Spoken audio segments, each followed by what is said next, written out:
It's great to be back in York. I am an alumni, so it's always nice to come back. And I wanted to take this topic of leadership in changing times and think about what changing times actually means and what is most important in these times. The one thing that came to my mind was Brexit, and I felt we could talk about Brexit all day, but seeing as the government is making a bit of a hash of it, I thought we'd better not. So I ended up on technology disruption and why leaders need to be thinking about it every day. So these are leaders, whether they are team leaders within organizations like Accenture, all the way up to CEOs, C-suite officials. Because I am the last speaker and because everybody's probably half asleep, full of coffee, sandwiches, I wanted to start with a bit of a quiz, actually, believe it or not. And the quiz is going to be on film and TV. So when I was putting this together, I quickly realized that the films and TV program I picked were from a generation that were probably a generation before you. So we'll test everybody's knowledge. Does anybody know what film this is from? Anybody except for the panel? No? Ah, go on, mate. It's not. Good guess. It's good, but it's not right. Anyone? Go on, Charlotte. It is Gattaca. And Gattaca was all about eugenics. And eugenics essentially meant that, in this instance, eugenics was the genes that define your societal class. So if you were Jude Law in Gattaca, it was great news because your genetics meant you were top of the food chain, you were the best person in society. For Ethan Hawke, the guy at the front there, it was pretty poor news. Your genes weren't very good. And essentially what we have today is a company called CRISPR. I don't know if anybody's heard of CRISPR before. Anybody? Cool. Well, CRISPR is a gene editing technology. It is out right now. And essentially, what CRISPR do is they have mapped out a human genome from start to finish in terms of code. And what they're able to do is take a very small snippet of that genome, take it out, and put a code in which will replace that small part of the genome without damaging any of the sequence. That is absolutely extraordinary technology, and that is disrupting huge amounts of industries. To give you a couple of examples of what CRISPR is used for, one, it's being used to try and combat fungal attacks in wheat to yield further crop growth to combat world hunger. That is enormous. What else it's trying to combat is if you have a lineal hereditary disease that's going through your family, it will continue to go because your genetics, there is a piece that will be slightly broken and it will be passed down from father to son to daughter and so on. What CRISPR is able to do is identify where that problem gene is, cut it out, replace it, and it will stop it being passed down from generation to generation. So things like congenital blindness, where people are born blind, will hopefully be solved through companies like CRISPR. And the reason I'm talking about companies like CRISPR is essentially because, where am I going? Is essentially because in the year 2000 was when we first mapped out the human genome by code. And it cost $2.7 billion to do it. That is 19 years ago. Today, that same process costs $800. Exactly the same process. There is a logarithmic reduction in cost happening across the board in technology. Technology is exponentially rising in terms of its capability, and the cost is exponentially falling across everything. And not only that, if you look at companies like CRISPR, so there's a company and a website called 23andMe. I don't know if anybody's heard of that one, but essentially what you can do, anybody in this room can log on to that website. You can take a swab and you can send it away to that company.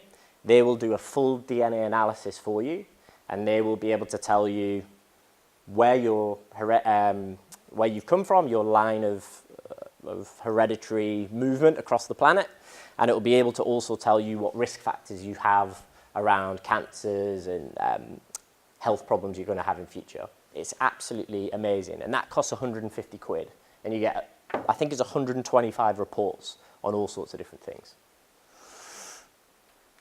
Moving on to the next one, really old school now. The most annoying actor on the planet, Hasselhoff. Anybody know this TV program? Well, there's a few. Just shout, go for it. Bang on, Knight Rider. Terrible program. And essentially, just for those people that don't know what Knight Rider is, the Hoff, there he is, would run around and essentially be a crime-fighting vigilante. And what would happen 99% of the time, he would get into trouble with the vigilantes he was trying to lock up. And essentially what he would do is he would shout for his car, Knight Rider, which is that thing there he's riding, and the car would come and save the day. And it was an autonomous vehicle. And essentially, that is what we have today. We already have this technology. Any one of you can go into a Nissan dealership right now and order a Nissan Nismo with an app called Nissan Connect, where you can basically control your car via your smart device. This is out, this is here. And essentially, you can either be super lazy and go walking down the street and think, I can't be bothered to walk back to my car with my shopping, bang, bang, bang, bang, bang, my car will come and pick me up. Or you can be like, I forgot where I've parked it, bang, bang, bang, bang, bang, and it'll come and pick you up. So this technology is coming. It's there for consumers, maybe not as widespread as we think. Last one's pretty easy, and I wanted to make it easy for the last one. Star Wars. And Star Wars was super big back in the day. And my mum always said that the reason why she loved Star Wars was because the drones were really cute. I didn't really buy into that. I wanted the fighting and the action, but there you have it. But drones are actually playing a big part in our future. And I know we've mentioned it a few times in various chats since the beginning of today. But I don't know if anybody saw this article and what Ocado were doing and trialling in Greenwich in London about a year or so ago. But essentially what they did was, so Ocado, just for everyone's reference, is a supermarket online. So you just order your shopping and it gets delivered. They basically set up these cool little drones around Greenwich that would deliver your shopping to your door without any need for a human interaction to do that job. It made it more efficient, it made it safer, it made it quicker. It was just an incredible success. The one problem with this whole thing was that picture. If you're that guy, don't pull that face from the national newspaper. Look at the state of that. But yeah, this just goes to show that these technologies are costing less and are increasing at an exponential rate. And basically, these companies are looking at what they can do to disrupt their markets even more. This is all cross-industry stuff. We've talked about a little bit about pharmaceuticals and healthcare. We've talked about retail. We've talked about automobile. I could have stood up here and talked about any industry or any market. This is happening. However, I know what you're kind of all going to say to me, which is, these aren't really consumer ready. They're not out there and widespread. And I get that. That's a good point. So I have got a bit of an example, and we're going to have to roll back the years to tell this story. But before we do that, I wanted to ask a question. And I don't expect you all to answer, because there's a million different answers, and actually a few people have mentioned it today. But there is a big one, which is, what is leadership and what is management? They are two very different things. And you can type into Google, what is the difference? And Google will give you 50,000 websites with 50,000 different answers. Fundamentally, the difference is that leadership is making sure we as a company are doing the right things. Management is making sure we as a company are doing things right. Those might sound very similar, but they are like night and day. And there are times where you need to make management decisions. You need to say, the things we're doing right now, we need to make sure we're doing it right for our customers. But there are really critical times where you need to make a leadership decision, take a view back and go, are we doing the right things in our market? Are we doing the right things as a business? So I want you to keep that in mind as we go through this example. Has everybody heard of Kodak? I assume everyone has. They were a massive company.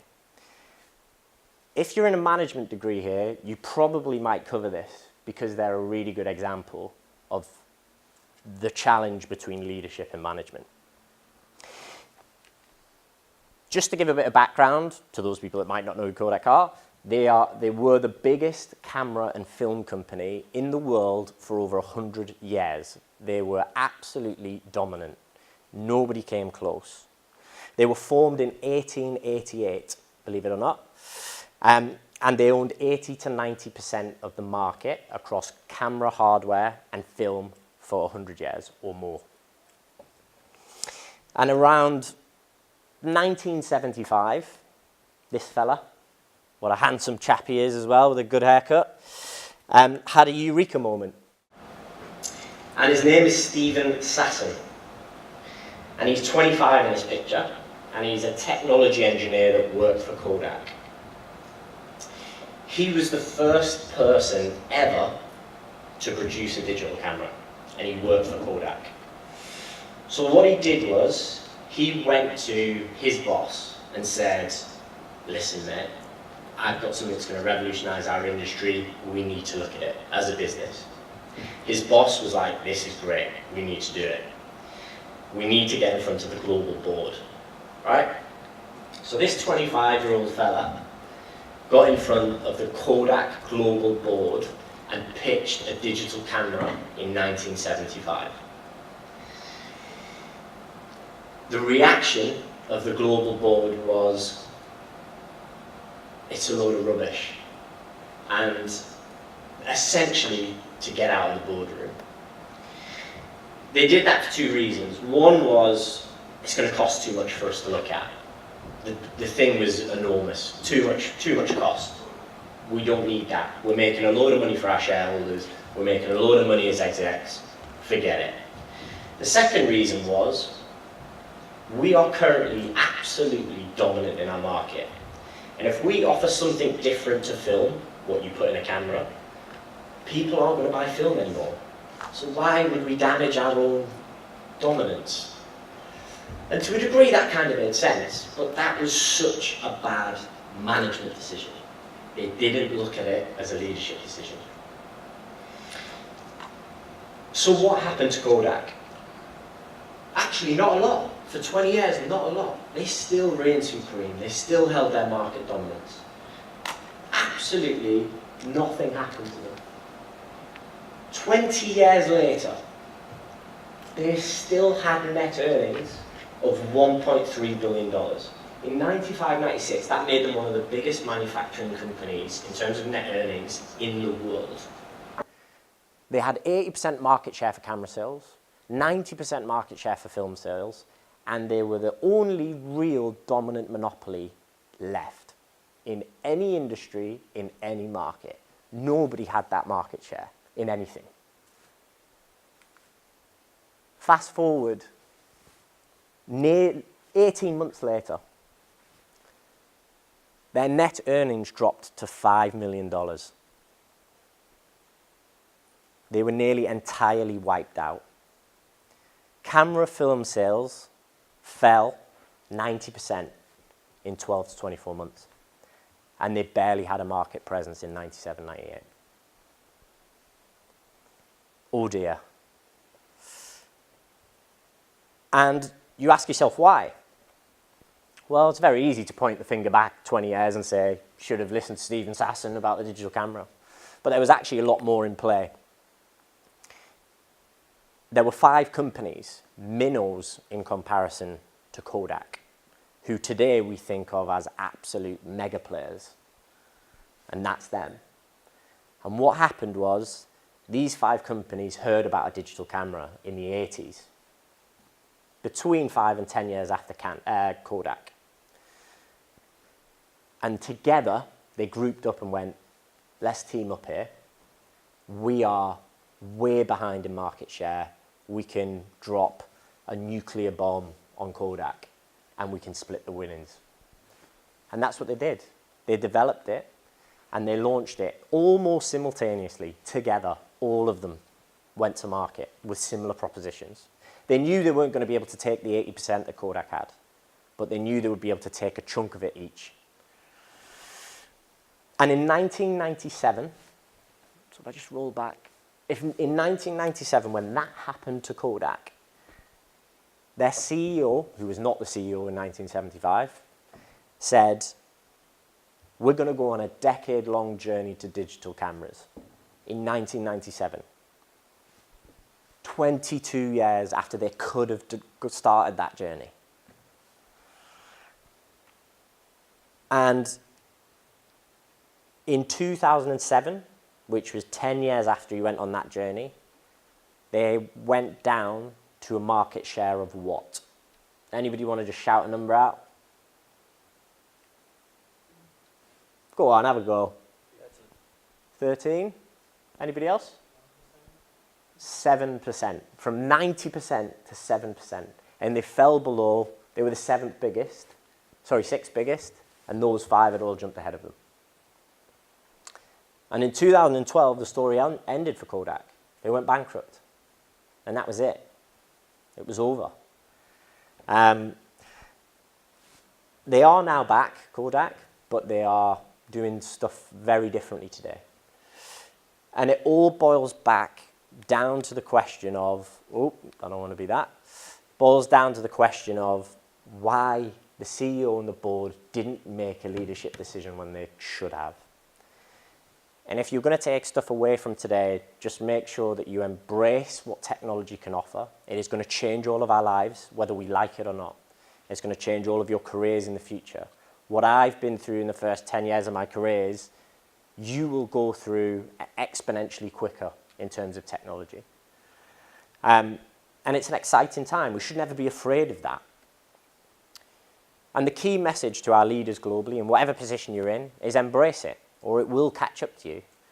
I actually had this slide saying embrace technology or die, but then I thought it was probably a bit heavy for this audience. It doesn't matter if you've got severe amount of experience or what degrees you do, you have to be smart in the leadership decisions and styles you take. Your degree doesn't give you great leadership style. You create it yourselves. So don't think that when you step into your first managerial job, whenever it is, even if it's when you leave university, you need to harness